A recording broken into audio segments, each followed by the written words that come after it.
Welcome again to Cottage Talk. This is my preview, my 5 keys to victory for Fulham against Crystal Palace at Selhurst Park on Saturday. I'll be going through that in roughly about the next 15 minutes. I'll also be sharing my starting 11 and my prediction for this match. This is I wouldn't call it a huge match, but every match is important in the Premier League. So we'll see how Fulham react on the road. Both teams are kind of in the similar situation, both feeling their way out through this early beginnings of the Premier League season. Both teams seem to have basically a thin roster, both of them. So it's an interesting matchup. Two very interesting coaches going at it. So we'll see how this all plays out. I'll be sharing my prediction at the end of the show. As always, please do subscribe on YouTube and Apple Podcasts. It does help other Fulham supporters find us. Also want to mention we'll have at least one, potentially two, post-match shows of this match. Let's hope Fulham get the victory. All right. So don't waste any time. Let's get to number 5. And this one's an obvious one to anyone that has watched Roy Hodgson over the years. So number 5 is this. Fulham have to be very disciplined against Crystal Palace.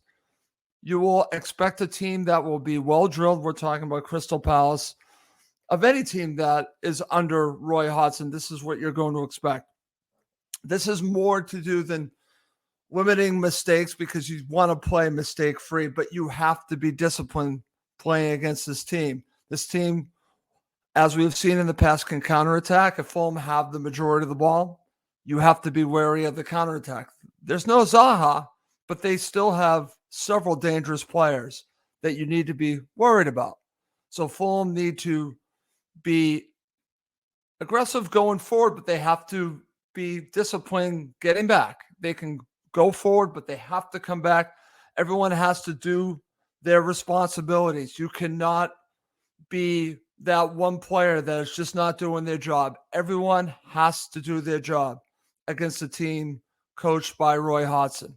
If they can do that, if they can create their opportunities, and I'll be sharing a couple of ways where I hope Fulham can create their opportunities, they have a very good chance to get all 3 points on the road. Even though it is against Roy, and I know it's always difficult playing against a Hodgson team, I still like Fulham's chances in this match. As I mentioned, both teams are dealing with injuries, so we shall see which team deals with it better. So that's my number 5. Number 4, this is going to be a hard one, but it's something that I have confidence in with Marco Silva. He has to win the coaching battle here. And Roy Hodgson has been there, done that. He's done everything. He is, in my opinion, the best coach I've ever seen coach Fulham Football Club. Followed very closely behind would be Marco Silva. But the one great thing about Roy is that his teams do not beat themselves. So that's why that was my number 5. Fulham cannot beat themselves. But my number 4 is this. Marco has to be ready to make adjustments if needed. He needs to make the substitutions, the right substitutions at the right time. He has to pull all the right levers on this one. He needs to win the coaching battle. Because if he doesn't, I think Fulham will have a hard time beating Crystal Palace. I think he plays a vital role in this match, the way he coaches it. I think Fulham will be set up very well to win the match, but it'll be beyond that. Will he make adjustments? Will he bring on substitutions? Will it be the right substitutions? This is going to be huge in this match against Roy Hodgson because you know that Roy will be very prepared to play against Fulham. And I think for Fulham to win, Marco has to outcoach him. And I hope he does. And I think that there's an opportunity there. But Marco has to be at the top of his game. He's shown me nothing to make me feel that he can't outcoach Roy. But in my opinion, Roy is the best manager I've ever seen coach Fulham Football Club. It's time for Marco to outdo him in this match. So we'll see if that comes true. Number 3, and this is going to be probably a consistent theme, as long as Palhinha is a Fulham player, but I think it's very vital in this match. And that's number 3 is Palhinha needs to be the man of the match. And I truly believe that. He needs to take control of this game. He needs to make sure that the back four are well protected because they have some dangerous players. They absolutely do. I think IU might end up playing. You also have Edward, who's a dangerous player. The player that always scares me is Eze. So there's a player to be concerned about it. And I think that's where Paulinho can come into play and be the tackling machine that he has set the tone and protect that back four. He needs to have a man of the match type of match. If he does, Fulham have a very good chance to win because everything flows off of Paulinho. When Paulinho is not at 100% or playing at his top, Fulham can still win. But when you're on the road, you need João Paulinho to be at his best, and I'm hoping that we see that. He is a major key for this match for Fulham against Crystal Palace. If he's on it and being able to protect that back four, I'm telling you, Fulham have a very good chance to get all 3 points. It needs to be him in this match. He needs to be man of the match. That's why that's my number 3. Number 2, as we look forward to Fulham and their issues with scoring goals, I think this is going to be very important, not just in this match, but moving forward. As Fulham try to find a goal scorer out of their strikers, we're talking Vinicius, Jimenez, and maybe even Rodrigo Muniz. With the 3 of them, someone needs to come to the head to be the goal scorer. But beyond that, until that happens, I think it's going to be important for Fulham to be lethal on set pieces. That's why that's my number 2. I think it's very important that the deliveries are there. Usually they are spot on by Andres Pereira, but I truly believe they might have to score 1 or potentially 2 goals on set pieces. And I think that's going to be very important in this match. I don't know how many opportunities both teams will have. This might be a boring type of game against a team like Crystal Palace. I don't see this as this very open match. I think it's going to be a little bit of a cagey affair. That's the way I'm looking at it. So when you get to these situations, I think you need to potentially score goals on set pieces. And we know Fulham are very good at it. So that's why my number 2 key to victory is Fulham need to be lethal on set pieces. Okay. Coming up next is my number 1 key to victory, along with my prediction for starting 11 and my prediction for the match. Okay. My number 1 key to victory is this, and I want to just say this before I share that I believe Anthony Robinson was missed a little bit in the Luton Town match, even though Castagna played, I thought, very well. I think when Fulham are at their best, you have Anthony Robinson at his best, along with someone like Paulinho. Fulham need their best players to be on it against Crystal Palace. So I'm hopeful that Anthony Robinson is going to play in this game.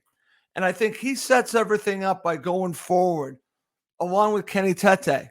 But for me, my number 1 key to victory is the fullbacks need to play a vital 2-way role in this match, meaning that they need to set up opportunities for the striker, whoever that is, whether it's Vinicius or Raul Jimenez, by going forward, which also will help your wingers. But they need to get back and be cover for that back four. So whether it's Kenny Tete, Anthony Robinson, maybe Castagna plays, they have a vital 2-way role in this match because this team, I truly believe, are going to be very good on the counter, and they need to be doing their roles. And this is not just going forward. They need to be disciplined defending as well. And as we've seen with Kenny Tete, he's a very good defending right back. And I think Anthony Robinson has improved his defensive part of his game as well. But they need to have a very positive 2-way role. They need to be aggressive going forward, but they need to get back. They need just to get back and protect that back four, along with João Paulinho as your defensive midfielder. But I think for Fulham to win, they need a vital 2-way role from their fullbacks. I believe, again, this is my opinion, that it will be Anthony Robinson and Kenny Tete. But if it's not Robinson, it'll be Castagna, and his role will be to basically do both parts of your game. You need to do both parts of your game to protect that back four, but also set up opportunities going forward. because I think this is going to be a chess match between the managers, and it's going to come down to which chess pieces play better. So we'll see how this all plays out. Okay.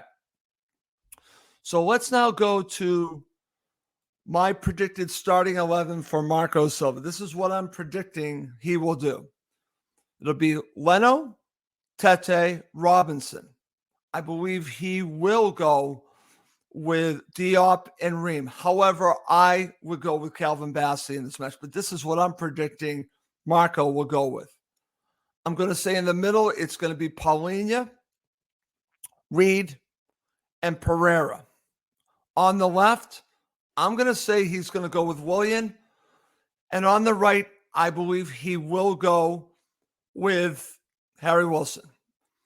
Up front, I think he's going to go with Raul Jimenez. Now, that's what I think Marco's going to do. What I would do is I would go Carlos Vinicius up front, Bobby Decordova, Reed on the left. Those would be the changes I would make along with Calvin Bassey. That's what I would do.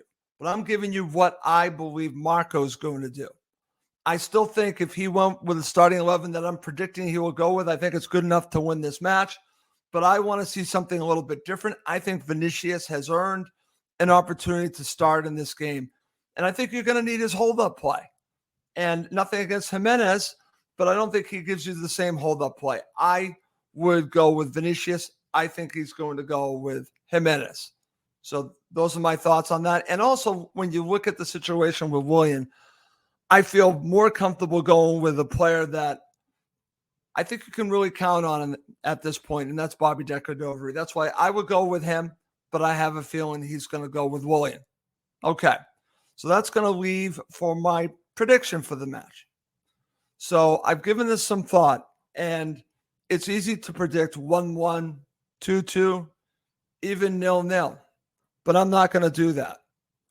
I'm going to go with a scrappy 1-0 victory with a goal off of a set piece from Andres Pereira. That's what I'm going to go with. Let's see if I'm right. I'm going clean sheet to Bernd Leno and a goal from Andres Pereira, 1-0 to Fulham, but it's going to be difficult. It's not going to be easy. It's never going to be easy playing against Roy Hodgson. A lot of respect there, but I believe that Fulham have enough to get all 3 points on the road. And I have a good feeling about this. It'd be great to get on to 10 points. I think Fulham have a good shot at it. All 3 situations are in play. Fulham could lose, obviously get a draw, or win this match. I think it's close, but I'm going with a Fulham victory here. 1-0 against Crystal Palace. Okay. As I mentioned, we should have either 1 or 2 post-match shows of this game. And I just want to mention, as always, please do subscribe on YouTube and Apple Podcasts. It does help other Fulham supporters find us. Well, that's going to do it for this episode of Cottage Talk. My name is Russ Goldman. Thank you as always for watching and listening to Cottage Talk, part of the talkSPORT Fan Network.